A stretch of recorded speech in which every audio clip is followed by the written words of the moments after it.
अस्सलाम वालेकुम नाज़रीन, प्रोग्राम एग्री बिज़नेस के साथ मैं हूं आपका मेज़बान डॉक्टर अमजद बुखारी। नाज़रीन, था जिसका इंतज़ार वो शाहकार आ गया, आम की आमद हो गई है, शिद्दत से इंतज़ार हो रहा था। मुल्तान के लोग, जनूब पंजाब के लोग तो इंतज़ार कर रहे थे, पूरा मुल्क इंतज़ार कर रहा था कि जी आम कब आ रहे हैं। रोज़ाना 2-4 फ़ोन आते हैं कि जी आम, ख़ास तौर पे कुछ वैराइटीज़ यहाँ की इस खित्ते की ऐसी हैं जिसका ख़ुसूसी तौर पे इंतज़ार किया जाता है। तो आम मार्केट में आना शुरू हो गया है। किस तरह फसल है इस वक्त, दरख्तों पर क्या सूरत हाल है, मार्केट में क्या सूरत हाल है, आइंदा दिनों में क्या मंज़र होगा, कौन सी वैरायटी पहले आ रही है, कौन सी बाद में आएगी, फल की इस वक्त सूरत हाल है क्या क्या मतवक्को है, पैदावार क्या होगी, और फिर अगर हमने फल को मार्केट की तरफ शिफ्ट करना है, मुंतकिल करना है बेचने के लिए, तो उसमें क्या एहतियातें करनी है, और फिर जो दरख्तों पर मौजूद है फल, उसको बचाने के लिए, उसको बेहतर करने के लिए, और मौसमी जो सूरत हाल है उसका भी जो है वो अदराक करते हुए इस सारी सूरत हाल में किस तरह अपनी फसल से अच्छा मुनाफा हासिल करना है, इन सारे मौज़ूआत पे बात करेंगे। मैं सबसे पहले आपको अपने मेहमानों का तारुफ करवा दूँ। मेरे साथ पहले मेहमान मौजूद हैं आबिद हमीद खान साहब। आप सीनियर साइंटिफिक ऑफिसर हैं मैंगो रिसर्च इंस्टीट्यूट मुल्तान से। उनसे पूछेंगे कि वो जो तहकीक करते हैं वो क्या बताती है कि आम के हवाले से मुस्तकबिल क्या नज़र आ रहा है। हमें तो मुस्तकबिल भी जो है बड़ा मायूस कुन नज़र आ रहा है, जो सूरत हाल है ख़ास तौर पे आम के बागात की। लेकिन वैराइटीज़ आ रही हैं, हाई डेंसिटी बाग लग रहे हैं, तो उससे क्या सूरत हाल बन रही है। उनके साथ दूसरे मेहमान मौजूद हैं शाहिद हमीद भुट्टा साहब। आप प्रोग्रेसिव ग्रोअर हैं, ख़ास तौर पर आम की फसल जो है उसको उगाते हैं, काश्त करते हैं, और फिर इसको ना सिर्फ मकामी मार्केट में फ़रोख्त भी करते हैं बल्कि एक्सपोर्ट के हवाले से भी काम करते हैं, और मुल्तान और मुल्तान के इलाकों से बाहर जो शहर हैं वहाँ पर भी जो है अपनी फसल भेजते हैं और ख़ुद भी मुनाफा कमाते हैं, हमें भी अच्छा आम खिलाते हैं। इसके साथ तीसरे मेहमान मौजूद हैं डॉक्टर मोहम्मद उस्मान खान साहब। आप ज़रई यूनिवर्सिटी मुल्तान से मुंसलिक हैं, तहकीक करते हैं, बच्चों को पढ़ाते हैं। उनसे भी जानेंगे कि उनका आम के हवाले से क्या मौक़िफ़ है। बहुत शुक्रिया आप तीनों मेहमानों का। अभी सब पहले तो ये बताइएगा कि आप ख़ुद कितने शौक़ से आम खाते हैं? जी, किंग ऑफ फ्रूट है तो हर किसी को पसंद है। तो ये किंग क्यों कहा जाता है? इसकी जायके की वजह से या शक्ल की वजह से? ये सर ऐसा है कि बहुत सारे अगर हम ग्लोबली भी देखें ना, तो लोगों की जो डिमांड है, जो पसंद किया जाता है, वो आम है। अच्छा जी, मतलब उसकी डिमांड की बुनियाद पे डिमांड की बुनियाद पे वैसे शक्ल भी जो है ना वो उसकी बड़ी शक्ल, शाना उसका शक्ल है। टेस्ट, उसका भुट्टा साहब फ्लेवर। शक्ल शबाद से भी बड़ा शाना। आपने तो मेरे ख्याल है आजकल जो है वो कलर भी आम वाले पहनने शुरू कर दिए हैं। जी सर, ऐसे ही कुछ डॉक्टर साहब ने भी कुछ ऐसे ही किया है। तो आपको कौन सी वैरायटी पसंद है जिसको आप ज़्यादा लाइक करते हैं? सर मुझे तो समर बाईस चौंसा ही पसंद है। समर बाईस चौंसा है। अच्छा, आजकल वैसे दुनिया ना बड़ी कॉन्शियस हो गई है ख़ास तौर पे मीठी के हवाले से ना। जी, कहते हैं जायका हो लेकिन मीठा कम हो। जी बिल्कुल ऐसे ही। तो ऐसी वैरायटियाँ भी हैं हमारे पास। जी सर, देखें जो हमारे पास फे चौंसा है या चनाब गोल्ड है, उसमें निस्बतन समर बाईस चौंसे के तो मिठास कम है, निस्बतन कम है। अच्छा ठीक है। तो वो ज़्यादा प्रेफर की जाती हैं। हमारी एक्सपोर्ट भी उन पे बेस ज़्यादा कर रही है। बेसिकली देखें, अगर अनवर ओटोल को देखें तो बहुत छोटा सा फल है, लेकिन बहुत मीठा है। हमारे यहाँ लोकल वेराइटीज़ में, लोकल मार्केट में इसकी सबसे ज़्यादा डिमांड इसी की होती है। लेकिन इसका अगर दूसरी तरफ देखें तो सिर्फ 3% रकबा है जो अनवर ओटोल के अंडर है। 36% जो हमारी टोटल कल्टीवेशन है वो चौंसा समर बहिश्त के अंडर है। अच्छा, इसी तरीके से फिर सिंदड़ी आता है, सफ़ेद चौंसा आता है जिसकी 16 से 18% है हमारी एरिया। तो बड़ा साइज में सबसे बड़ा जो आम है वो कौन सी किस्म है? फजरी। फजरी। हाँ जी, वो अच्छा, पेशावर साइड पे वो लोग पसंद ज़्यादा करते हैं। अच्छा, क्या वजह क्या है उसकी पसंद होने की? बस वो उनकी अपनी अपनी लाइफ। उसका जायका है, खुशबू है, या उसकी मिठास है, कोई रीज़न? चलें पेशावर वालों का जायका सामने बड़ा है, साइज बड़ा। अच्छा जी जी, ये भी अच्छी, ये भी एक बड़ी खूबी है ना जी। बिल्कुल, पता लगे 2 किलो का एक ही आम लेके जा रहे हैं। बिल्कुल ऐसा ही है। भुट्टा साहब, आप आम को किस शक्ल में खाना पसंद करते हैं? मिल्क शेक की सूरत में, बाल्टी में भिगो कर पूरी बाल्टी, या वो ऐसे यहाँ हमारे यहाँ वो उसको निचोड़ के चूसने वाला? ब्लैक चौंसा ही है जिसको आप प्रॉपरली चूसें तो उसका मज़ा आता है। बाकी को जितना नरम करेंगे तो उसके अंदर वो गूदा जो है ना उसका प्रॉपरली मैश नहीं होता उसके अंदर। अच्छा, इस वजह से आपने टेक्निकल बात ब्लैक चौंसा ही ब्लैक चौंसा ही उसको आप जूस बना सकते हैं। अच्छा, हाथ के जरिए जो है ना उसको जो, बाकी तो सारी जो वैरायटीज हैं आप देसी आम अब देसी बचा है? तो अब नायाब होते जा रहे हैं। देसी की असल में मार्केट भी नहीं है आगे, परचेजर भी नहीं है और उसकी वैल्यू एडिशंस भी नहीं है। अच्छा। हर बंदा कमर्शियल हो गया और वो कहता है कि जितनी अच्छी मेरी अच्छी प्रोडक्शन होगी, अच्छे पैसे आएंगे, मुझे तो वो वैरायटी चाहिए ना, मुझे पब्लिक के साथ। देसी आता है देसी मार्केट्स के अंदर आता है, लेकिन उसकी गारंटी नहीं होती कि खट्टे वाला है या मीठे वाला है। हाँ। वैसे तो हल्का हल्का तुर्श भी हो तो उसका भी मजा है। नहीं, मजा तो अपना है उसका। जैसे आपका देसी आम मालदा खाने मालदा की जो वैरायटी है, मालदा और मालदा कलां की वैरायटी है, वो खट्टा मीठा होता है। अच्छा। उसको भी लोग लाइक करते हैं, लेकिन लिमिटेड है उनका। सबसे ज्यादा जो इस वक्त डिमांड है, इस वक्त जो मार्केट्स के अंदर डिमांड है, वो आपकी लटोर की है, मौसमी लटोर की, ठीक है, जिसको अनवर लटोर कहते हैं। ठीक है। और दूसरे नंबर पे समर वेस्ट जॉन्स है। और डॉक्टर साहब की बात से मैं इख्तलाफ करूंगा, डॉक्टर साहब के पास स्टैटिस्टिक्स बहुत पुराने हैं। वो जो हम 20 साल पहले सुनते थे कि 35% ऑफ द टोटल जो हमारी लैंड है उसके ऊपर समर वेस्ट जॉन्स है। और मेरी अपनी ऑब्जर्वेशन है, या बाकी एरियाज़ में देखा है कि लास्ट 20 ईयर से जितने भी नए बागात लग रहे हैं उसमें चौंसे का तो एंट्री हो ही नहीं रही समर वेस्ट की। इसमें वाइट चौंसा नवाबपुरी को प्रेफरेंस दी जा रही है या सिंदरी को प्रेफरेंस दी जा रही है, जो एक्सपोर्ट क्वालिटीज़ हैं, जो एक्सपोर्ट्स के ऊपर ज़्यादा जा रही है, ये चनाब एरियाज़ को की जा रही है। रकबा कम है समर वेस्ट का? नहीं, रकबा मीन्स को जो पहले वाला स्टैटिस्टिक्स है उसके बाद जितने कट गए उसमें नई एंट्री नहीं है। अब पिछले 10-15 साल से जो नया बाग लग रहा है समर वेस्ट चौंसे की, क्योंकि मेरा नर्सरीज का भी बिजनेस है, वो एक समर वेस्ट चौंसा नहीं लेते। सालसी करवा लेते हैं डॉक्टर साहब से। नहीं, वो सालसी करा लें आप, क्योंकि हम नर्सरी का बिजनेस भी करते हैं। तो हमारे पास डिमांड समर वेस्ट चौंसे की नहीं आती। वो कहते हैं हमें लटोर का पौधा दें, हमें सिंदरी का पौधा दें, हमें चनाब गोल्ड का दे दें। मार्केट में तो समर वेस्ट की बड़ी डिमांड है। नहीं, मार्केट में है, लेकिन क्यों लोग उस तरफ सर उसका एक ड्रॉबैक है। समर वेस्ट चौंसा जब हार्वेस्टिंग पे आता है तो फिर कंट्रोल नहीं होता। विद इन 10 to 20 डेज वो पकना शुरू हो जाता है, ऊपर पकना शुरू हो जाता है। ग्रोअर उसको प्रॉपर हार्वेस्ट हैंडल नहीं कर सकता। जो व्हाइट चौंसा नवाबपुरी है वो स्लोली आता है। वो इसको दिसंबर तक भी लेके जाए ना तो इतना टपके के साथ आपको नुकसान नहीं पहुंचाएगा जितना समर वेस्ट कर देगा।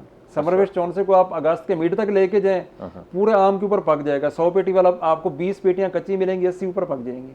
वो ड्रॉबैक है। जो टपका होता है वो मार्केट के अंदर कोई वैल्यू जैसे ही आता है वो अचानक अगर मार्केट का अंदर जो है वो मार्केट डाउन क्रैश हो जाती है, क्रैश करता है और उसके बाद आप हो जाता है। अच्छा, वो खरीदने वाले भी सारे इस क्रैश के इंतजार में और ये वाहिद वैरायटी है हमारी मैंगोज के अंदर जो मार्केट को आके क्रैश करती है।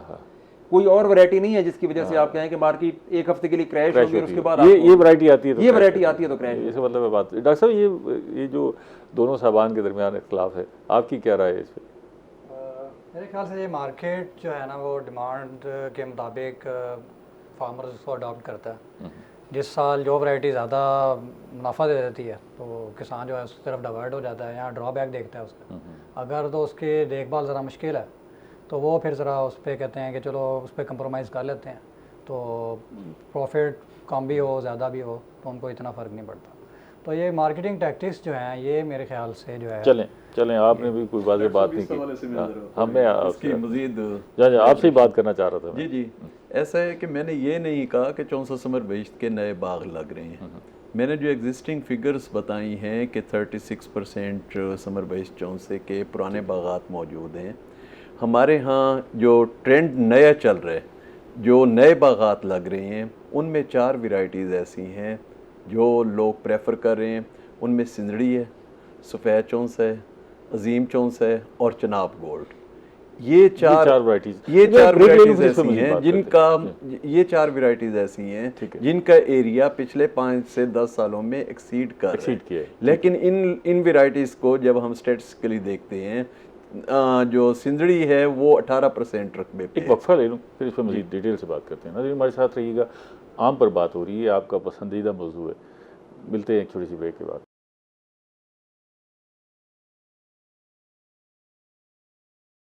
वेलकम बैक नाज़रीन, हम आम की फसल पे बात कर रहे हैं। आम मार्केट में पहुंचना शुरू हो गया, तैयारी कर लें।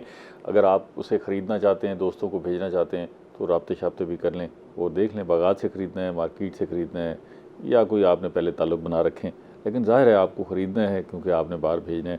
अच्छा, आप सब ये बताइएगा कि इस वक्त जो है जो मकामी आम है मुल्तान और हमारे इस खित्ते का, वो मार्केट में आना शुरू हो गया। ये सर अगर हम पाकिस्तान को देखें ना, ये पाकिस्तान का आम 3 स्टेप्स में आता है। ठीक है, पहले सिंध का आता है, ठीक है, उसके बाद रहीम यार खान आता है, फिर हमारा यहाँ मुल्तान और मुजफ्फरगढ़ का इलाका आता है। तो वहाँ पे जो अब मार्केट में है वो रहीम यार खान का तो शुरू हो रहीम गया। यार खान का शुरू हो गया। मुल्तान रहीम का यार खान की ज़्यादा वैरायटी क्या?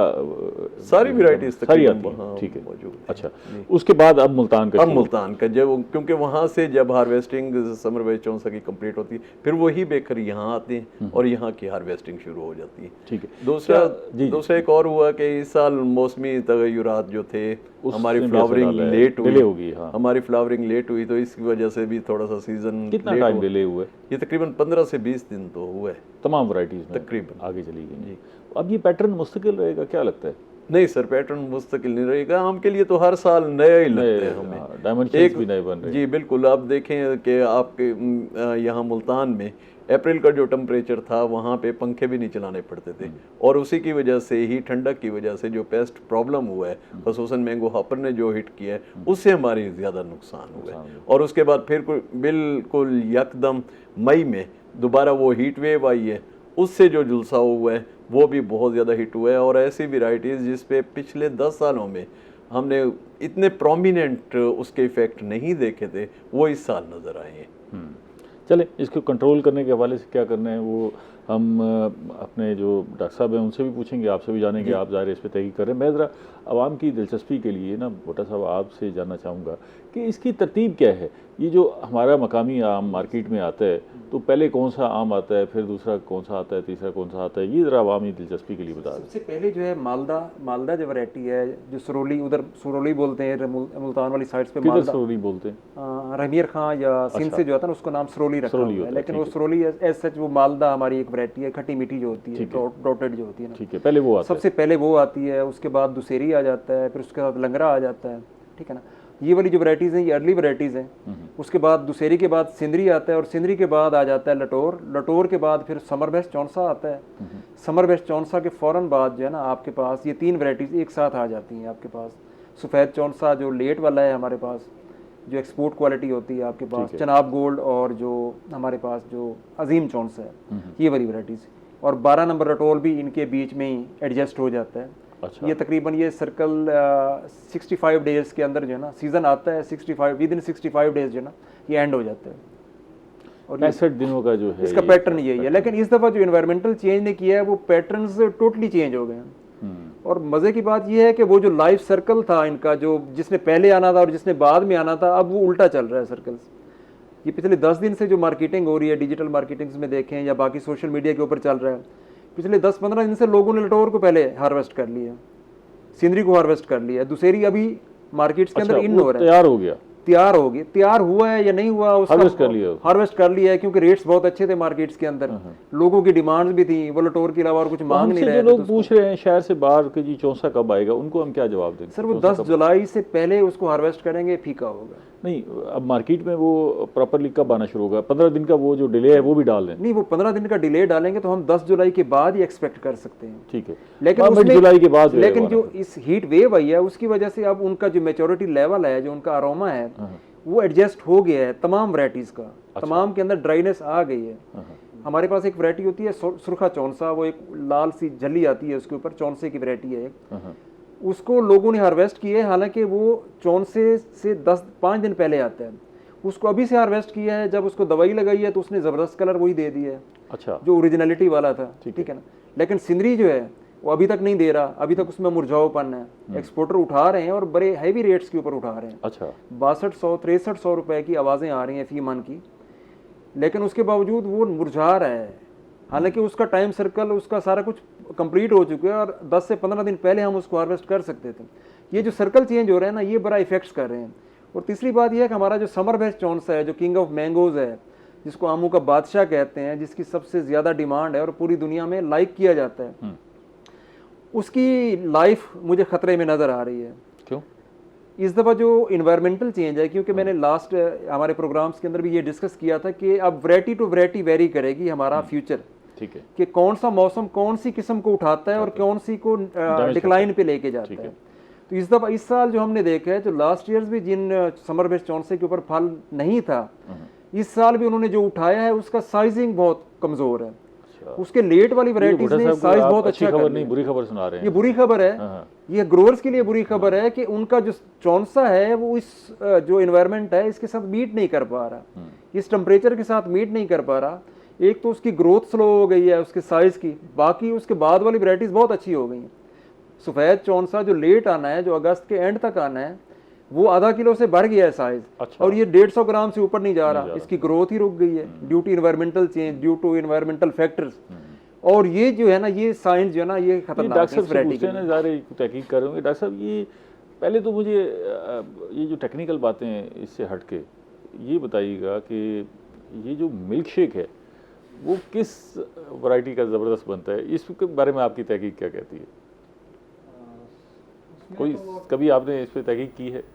नहीं, ठीक की नहीं, पर खुद जो है मैं ज़ाती अपना पर्सनल कहता हूँ उसमें जो है ना हाँ हाँ, अच्छा चलो, उसमें सिंदड़ी जो है उसको प्रेफर चंद्री का मजा आता है ज़्यादा। हाँ, अच्छा, वो उसमें चीनी मिला दे तो फिर सारे एक जैसे हो जाते हैं। अगर चीनी मिलाए बगैर आप मिल्क शेक बनाए ना, फिर उसका टेस्ट करें तो फिर पता लगता है कि जी ये मिल्क शेक, क्योंकि जहाँ इसकी प्रोडक्ट्स बहुत सारी हैं, उससे हम बहुत सारी चीज़ें गुदा इसका निकालते हैं जूस, लेकिन जो सबसे बेहतरीन एलिमेंट है वो मिल्क शेक है। तो अभी मैं आपसे पूछता हूँ, आप इस पर जवाब देना चाहते हैं डॉक्टर साहब। ये जो अभी हम डिस्कस कर रहे हैं कि क्लाइमेटिक चेंजेस जो है वो असर डाल रही हैं, ज़ाहिर है वो आम की फसल पे भी असर डाल रही हैं, और ख़ास तौर पे समर बहिश्त का अगर साइज़ छोटा रह रहा है और उसमें बाकी वैरायटी, तो इसको आप स्टडी कर रहे हैं, आपकी यूनिवर्सिटी इसको देख रही है सारी सूरत? जी, और साल नया सिनेरियो आ रहा है कि अगर आप 2022 में देखें तो उसमें एक्सेसिव बारिशें बहुत ज़्यादा हुई थी। लास्ट ईयर इतनी बारिशें नहीं हुई, तो इस दफ़ा जो है वो हीट वेव आ गई है, मतलब तो उसमें फ्लावरिंग जो है वो लेट हुई है। उसके बाद जो है उसको उतना टाइम नहीं मिला, ड्यूरेशन नहीं मिला मैच्योर होने के लिए, जिसकी वजह से पौधा जो है वो अंडर साइज़ रह रहा है। ठीक है, कुछ जैसे मैं इनसे करता हूँ कि वैरायटीज़ जो हैं वो क्लाइमेट के साथ जो सूट कर रही हैं उनको जो है वो साथ रिजेंबल करके देखा जा रहा है कि कौन सी वैरायटी किस चीज़ को रिस्पॉन्ड कर रही है। ऐसे अभी हम लास्ट वीक ही विज़िट किया था हमने, ये मैंगो ग्रोअर की एक गैदरिंग थी, वहाँ पर मुख्तलिफ वैरायटीज़ जो हैं वो हमने देखी हैं कि उनमें क्या हालात हैं, उनका साइज़ कैसा है, इकोनॉपी जो बाहर है, बाहर हीट वेव की वजह से क्या इफेक्ट हो रहा है, उसके ऊपर वाली साइज़ पे भी देखा है। वो तो आप करते रहे जी। आपने जो अपनी रिसर्च की उसका रिजल्ट हमें बताया ना कि जी आपने क्या असेस किया कि हम किस तरफ जा रहे हैं? उसमें यह है कि ओवर वाटरिंग एक इशू है, या फिर हमारा जो फ्लोर मैनेजमेंट है उसकी तरफ जो है पानी को हमें दोबारा सोचना पड़ेगा, पानी की फराहमी के हवाले से। उसमें एक पानी प्रॉपर एक तो पहले कम है, और अगर आप इम्प्रॉपर तरीके से उसको लगा रहे हैं या एक्सेसिव लगा रहे हैं, उसको पौधे की नीड के मुताबिक नहीं लगा रहे हैं, नुकसान हो रहा है। मैं ब्रेक ले लूँ, फिर इस पर मज़ीद बात करते हैं ना जी, हमारे साथ रहिएगा, एक छोटी सी ब्रेक के बाद मिलते हैं।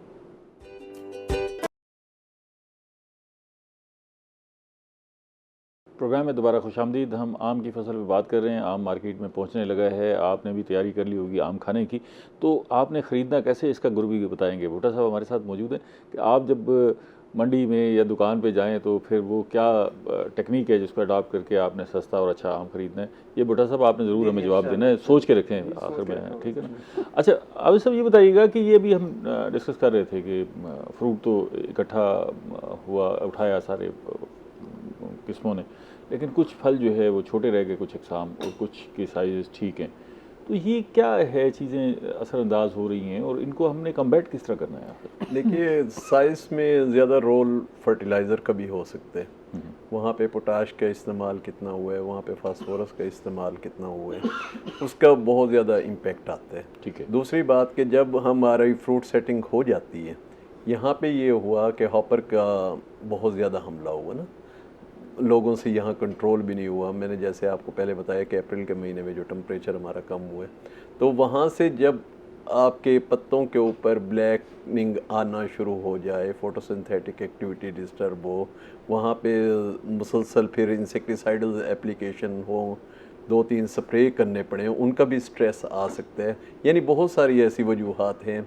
तीसरी बात कि यकदम जो गर्मी पड़ना, देखिए एक ड्यूरेशन होता है, उसमें एक नॉर्मल टेम्परेचर होता है, यकदम आप टेम्परेचर की जब सडन चेंज आती है। वैसे हम भी देख रहे हैं क्योंकि टेम्परेचर तो ऐसा नहीं है एज सच, मतलब ये 42, 43, 44 टेम्परेचर तो हमने कभी बॉदर ही नहीं किया था इस खित्ते में रहने वाले लोगों ने, लेकिन अब हर बंदा यही कहता नजर आता है गर्मी गर्मी, और फसलें भी जो है गर्मी से तबाह हो रही हैं। टेम्परेचर तो देखिए यहाँ सिंदड़ी में जो है ना, डी शेपिंग, फ्रूट का शेप ही चेंज कर जाना, और जो सफ़ेद चौंस है उसकी जिल्द के ऊपर काले निशानात, वो इस चीज़ को इंडिकेट करते हैं कि यहाँ सन बर्न हुआ है, यहाँ सूरज का झुलसा हुआ है। वो अगर आपको डी शेप्ड आम नहीं मिल रहे तो वहाँ आप कह सकते हैं कि ये नॉर्मल, अदरवाइज जो है वो अदरवाइज ये इंडिकेटर हैं। इसी तरीके से अपना दुशहरी पे पहली दफ़ा ऐसा है कि दुशहरी पे भी सन बर्न की वजह से स्पॉट्स बनने नज़र आना शुरू हो गए थे। तो ये मेरा सवाल तो वही है कि हम कोई ना तो 50 डिग्री को क्रॉस किया है यहाँ पर, तो इस खिते में तो ये टेम्परेचर नॉर्मल होता था, आम की फसल भी ज़बरदस्त होती थी, इसी टेम्परेचर में होती थी। 52, 51 पे भी तो पहुँचे ना टेम्परेचर, नहीं अभी तक नहीं पहुँचा, फील लाइक्स पे पहुँचे, फील लाइक्स में हम तो ऐसे 43, 44 पे फिर रहे हैं, और सिबी में वैसे ही है जैसे होता है 48 हर दफ़ा। कुछ ना कुछ ऐसा हुआ है जिस पे मेरा ख्याल है कि हमारे तहकीकाती इदारों को भी इस पे गौर करना चाहिए, हमारी यूनिवर्सिटीज़ को भी इस पे गौर करना चाहिए, कुछ डिफरेंट है जी। मैं बताता हूँ डॉक्टर साहब, एक्सप्लेन नहीं कर पा रहे उसको। जो पहले टेम्परेचर होता था ना, वो उसके अंदर कंटिन्यूटी होती थी, डिस्टर्बेंस नहीं होती, फ्लक्चुएशन है, फ्लक्चुएशन। अब फ्लक्चुएशन ये होती है कि दिन में आप 48 पे पहुंचे होते हैं और नाइट्स में आप 36 पे आ जाते हैं। वो जो नमी वाला आंसर है वो इफेक्ट्स कर रहा है उसकी प्रोडक्शंस को भी और उसकी ग्रोथ को भी और बाकी चीज़ों को भी। सुबह पनियाल पड़ा हुआ होता है आपके बागात के अंदर कि सुबह आप हार्वेस्टिंग करने जाएं तो आपके पाँव और गीले हो जाते हैं। इट मीन्स कि वो साइंस होता है कि आप ओस पड़ रही है, ठीक है ना। और दिन के अंदर इतना टेम्परेचर होता है कि झुलसाऊपन आ जाता है आपके ऊपर। ये वाले जो फैक्टर्स हैं, असल इन्वायरमेंटल जो चेंज है, जो माहौलियाती तब्दीली है, वो ये है तब्दीली। लेकिन इसको टेम्परेचर के साथ रहे होंगे ना कि इससे आखिर काश्तकारों को आपने मशवरा भी देना है कि भाई बचना है इससे। अच्छा ये भी, ये फसल तो है नहीं कि भाई यार अच्छा वैरायटी और ले आए भाई इसको उगा ले आप, नहीं है, ये तो ऑलरेडी जो है वो 20-25 साल उसमें सर 2-3 बातें जो हमारी रिकमेंडेशन है वो ये है कि एक तो 2 लाइनों के दरमियान जो खाली रकबा है ना उसको सरसब्ज रखें, वहाँ पे सब्ज़ा हो। एक तो उससे ये होगा कि टेम्परेचर मॉडरेट रहेगा। दूसरे नंबर पे इरिगेशन है कि आम के अंदर ऐसा होता है कि यकदम अगर कोई स्ट्रेस कहीं मिल जाए लॉन्ग ड्यूरेशन के लिए, सोका जिसे कहते हैं, और उसके बाद भी अगर आप पानी लगाते हैं ना तो उसका नेगेटिव इम्पैक्ट भी आता है। अच्छा, उसकी वजह से भी एक स्ट्रेस आता है पौधे को यकदम ना। तो एक दफ़ा पानी लगाने के बाद फिर हम ये रिकमेंड कर रहे हैं कि आम के जो घेरा है उसमें मल्चिंग करें ताकि वो मॉइस्चर ज़्यादा देर तक कंजर्व रहे, उससे पानी की भी बचत होगी। मल्चिंग से मुराद ये है कि वहाँ पर जो है वो पराली शराली डाल दें, उससे ये होगा कि पानी की भी बचत होगी, मॉइस्चर भी अवेलेबल होगा और ये बाग ठंडा। फिर आप ये कह रहे हैं कि उसको ग्रीन रखें दरमियानी एरिया को, तो फिर जहाँ जहाँ फिर लोग अगर फसलें काश्त कर रहे हैं बागात के अंदर जी, इसका मतलब तो ये फिर फेवर कर रहे हैं। सर फसलें 2 तरह की है ना, एक तो है कवर क्रॉप आपने कर दी, वहाँ जंतर लगा दिया, वहाँ कोई ऐसी चीज़ सब्जियाँ लगा दी, इससे कोई इतना बहुत ज़्यादा नुकसान नहीं होता। नुकसान होता है उन फसलात से जो ज़्यादा न्यूट्रिएंट्स एब्जॉर्ब करें, जिसमें मकई बहुत ज़्यादा लेती है, ज्वार है, वो ठीक है। अच्छा भुट्टा साहब, वो एक सवाल का जवाब आप देना चाहते थे कि मिल्क शेक किस आम का बेहतरीन? सर मिल्क शेक के लिए सबसे जो बेस्ट है, जो रिकमेंडेड है हर तरफ से, फीमेल्स की तरफ से रिकमेंडेड है, ज़ाहिर बात है बनाना उन्होंने होता है। नहीं पीना तो सबने है, नहीं पीना सबने है, लेकिन वो जो बनाने में आसानी भी है और उसके अंदर जो है ना बाकी कोई गूदा वगैरह या कोई धागा या इस टाइप का रेशा वगैरह भी ना हो, वो सबसे बेस्ट चॉइस ये है। दूसरी ये क्या नाम है हमारा, सिंधी की वैरायटी है, जो सिंधी की वैरायटी है।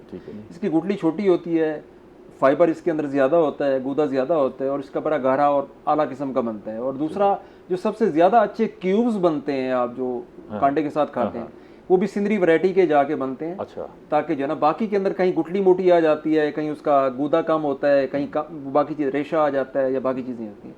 इस हवाले से सबसे जो बेस्ट है मिल्क शेक्स के, मेरे ख्याल है यही वजूहत है कि सिंदड़ी जो है वो अभी तक सर्वाइव कर रहा है। अदरवाइज तो हाँ, नहीं एक्सपोर्ट्स के हवाले से उसकी बहुत डिमांड है पूरी दुनिया के अंदर एक्सपोर्ट्स के हवाले से, क्योंकि लोग कहते हैं कि दिखने में भी अच्छा और खाने में भी ज़रा अच्छा हो।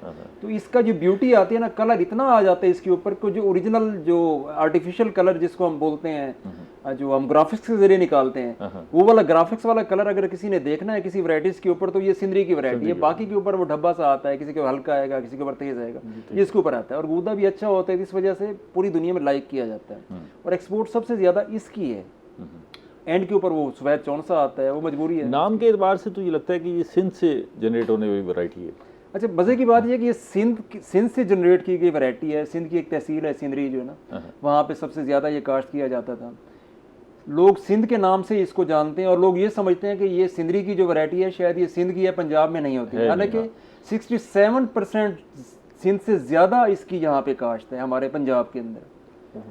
सिंध के अंदर अगर 27% टोटल, अगर हम उसका अंदाजा लगाएंगे कि 100% अगर इसको हम ऑब्जर्व करें सिंदरी को, तो 27% सिर्फ आपके पास सिंध के अंदर काश्त है और 67% हमारे पास है। अच्छा। और सिंध से ज्यादा आला किस्म का मैंगो होता है और मिठास में भी उससे बहुत चेंज है।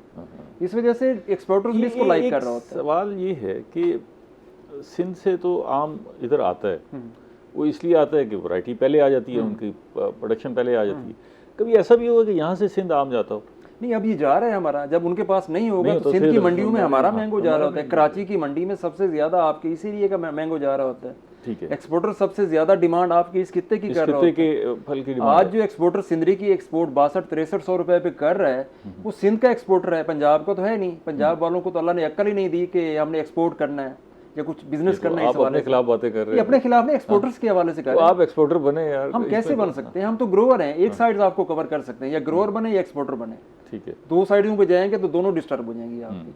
हमारा जो एक्सपोर्टर, जो लोकल यहाँ पे बिजनेसमैन है, वो नहीं करता, लेकिन कराची का सेठ बैठ के यहाँ से परचेजिंग करके पूरी दुनिया में अरबों रुपए कमा रहे हैं। ठीक है। एक्सपोर्ट बढ़ रही है? एक्सपोर्ट्स का सर इस दफ़ा टारगेट था 1 लाख मेट्रिक टन जो है ना, लास्ट ईयर 1,25,000 था, क्योंकि इस दफ़ा प्रोडक्शन बहुत कम है। और ये भी मैं आपको प्रोडिक्शंस करता जाऊँ कि इस वक्त मार्केट में आम शॉर्ट है। अंदाज़ा कितनी प्रोडक्शन कम होगी इस दफ़ा? सिर्फ 40% है आपका, 60% मैंगो नहीं है, जिस वजह से रेट्स इतने अप्स हुए हुए हैं। वरना इस सीजन में आपके पास जो है ना 50-100 के अंदर किलो में मिल रहा होता था मैंगो, इस दफ़ा नहीं मिल रहा। तो इट मीन्स के प्रोडक्शन बहुत शॉर्ट है। ग्रोअर्स को जितना भी, अब मंडी के अंदर 1800 से 2000 रुपए की पेटी लकड़ी की बिक रही है सिंदरी की, ठीक है ना। अगर इस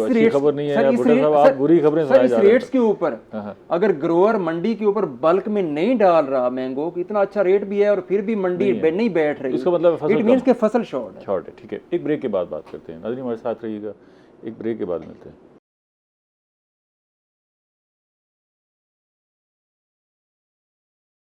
वेलकम बैक नाज़रीन, हम आम पर बात कर रहे हैं। माहिरीन हमारे साथ मौजूद है। डॉक्टर साहब ये बताइएगा कि अभी मार्केटिंग के पहलू भी हमने डिस्कस किए हैं कि आम की फसल कम है, तो इन हालात में अगर अच्छी मार्केटिंग और एक वैल्यू एडिशन भी हो जाए और अच्छे अंदाज से प्रेजेंटेशन हो जाए तो अच्छा कमा सकते हैं। आपकी यूनिवर्सिटी, हमने देखा कि बड़ा ज़ोर दिया मार्केटिंग पर ना जी, तो आम की मार्केटिंग के हवाले से भी कोई रिसर्च हो रही है और इसको बेहतर बनाने के लिए, एक्सपोर्ट को बेहतर बनाने के लिए कोई इस पर काम हो रहा है?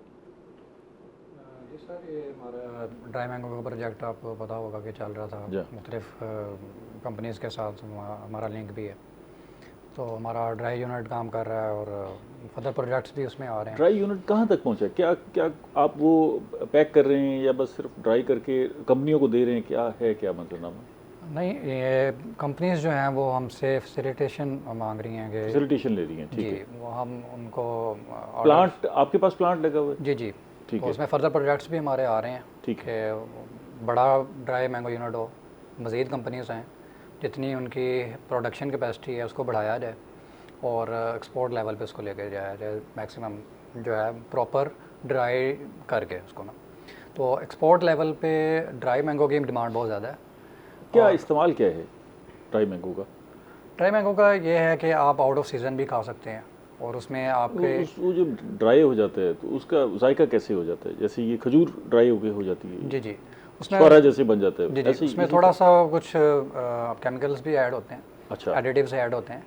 पर यह कि आउट ऑफ सीज़न भी जो है वो आपको कैंडी के तौर पर, अगर कैंडी के अल्टरनेटिव है, वो एक न्यूट्रिशन इनरिच हो जाएगा। अगर आप कैंडीज़ खिलाते हैं बच्चों को या अनहेल्दी जो कुरकुरे वगैरह, ड्राई मैंगो खिलाएं तो वो ज़्यादा ठीक है, तो उससे अच्छा है कि आप न्यूट्रिशन बेस्ड उनको कोई ड्राई मैंगो दे दें, तो वो एक स्लाइस देते हैं उनको, वो उसको उस पर कोई प्रिजर्वर भी शामिल करते हैं?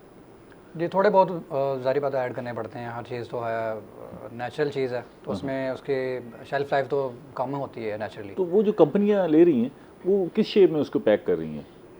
साशे में, बॉटल्स में? जी, प्लास्टिक बॉटल्स भी हैं उसमें जो है वो, जैसे आपके टी बैग्स होते हैं वो प्रॉपर पॉलीथीन के, उस शेप में भी हैं। अच्छा। और ग्लास भी हैं पर वो ग्लास जो है ज़ाहिर बात है ब्रेकेज का इश्यूज आते हैं उसमें, तो ज़्यादा जो है वो प्लास्टिक बेस्ड जो है ना उसमें। आपने कभी इस्तेमाल किए ड्राई मैंगो? जी सर, हमारा इंस्टीट्यूट भी अभी एक्सपेरिमेंटल बेसिस पे हम लोग तैयार कर रहे हैं।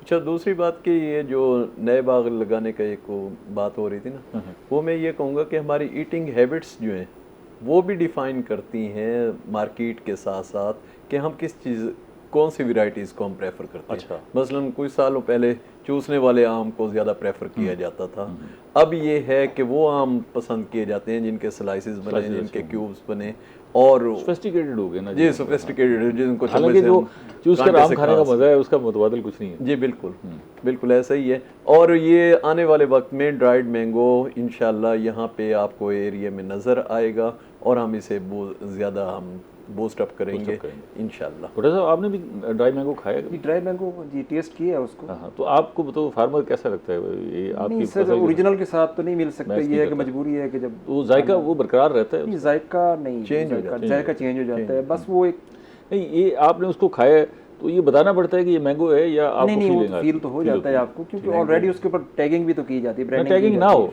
अगर टैगिंग ना हो नहीं फिर भी पता चल जाता है। इतनी तो सेंसेस बहाल होते हैं बंदे के कि बंदे को पता चल जाए मैं क्या खा रहा हूँ। नहीं, वो तो सालन सामने रखा हो तो पता नहीं लगता, पूछ रहे होते हैं यार ये क्या पका हुआ है तो ये कुछ। अच्छा, वो जरा हमें गुर बताए ना जी, अगर आपने मार्केट से आम खरीदना है जी सर, और मैं एक आम आदमी हूँ, ठीक है ना जी, मैंने दो तरह के खरीदना है, एक तो अपने घर के लिए, एक मैंने बाहर भेजना है, तो मुझे सस्ता और अच्छा इसमें जो दो वैरायटीज जो सबसे ज़्यादा जो समझो कि टोटल आपकी गिफ्टिंग का जो 80 to 90% है गिफ्टिंग का, वो दो वैरायटीज पे होता है, एक लटोर पे होता है और एक समर वेस्ट चौंसे के ऊपर है। ठीक है।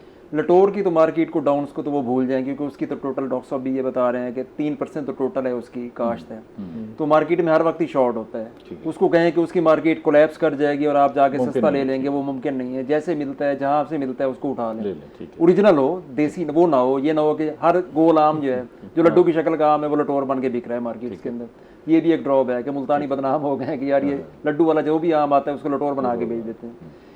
जहाँ तक समर वेस्ट चॉन्स है, जो 80% मैं कह रहा हूँ कि 80% आपकी गिफ्टिंग में इस्तेमाल होता है और सबसे लोग ज़्यादा लाइक भी करते हैं, उसका ये होता है कि एक तो स्टार्ट में नहीं लेना और आपने एंड में नहीं लेना। ठीक है। जब इसका टब का स्टार्ट हो जाए तो उसके 10 दिन के बाद ये इतना पक जाता है उसके ऊपर कि ग्रोअर के लिए कंट्रोल करना मुश्किल हो जाता है।